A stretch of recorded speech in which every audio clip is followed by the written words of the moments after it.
কোন দেশ কি দেবে বা দেবে না তা ভেবে নয়, সরকারের লক্ষ্য শ্রমিকদের প্রাপ্য অধিকার নিশ্চিত এবং তা বাস্তবায়ন করা বলে জানিয়েছেন আইনমন্ত্রী আনিসুল হক। বিকালে সচিবালয়ে যুক্তরাষ্ট্রের একটি প্রতিনিধি দলের সাথে বৈঠক শেষে একথা জানান তিনি। কোনো কারখানা যতজনই কাজ করুক না কেন, 15% কর্মী চাইলেই ট্রেড ইউনিয়ন গঠন করা যাবে বলেও জানান মন্ত্রী। ধীরে ধীরে এই শতকরা হার আরও কমানো হবে বলে জানান তিনি। বাজেট সেশনের শেষ ভাগে সংশোধিত শ্রম আইন পাশ হতে পারে বলেও জানান আইনমন্ত্রী। শ্রম আইনে সংশোধনের সরকারের নেওয়া পদক্ষেপে মার্কিন প্রতিনিধি দল সন্তোষ জানিয়েছে বলে এক প্রশ্নের জবাবে জানান আইনমন্ত্রী।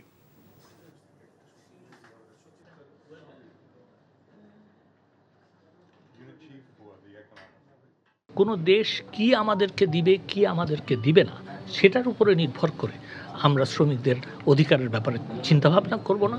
আমরা সব সময় শ্রমিকদের অধিকার যা আছে তার থেকে বেশি যেন তারা পায় এবং সেই অধিকার বাস্তবায়ন করার জন্য এবং সেই অধিকার তারা ভোগ করবে সেটা নিশ্চিত মাননীয় প্রধানমন্ত্রী জননেত্রী শেখ হাসিনার সরকার করবে।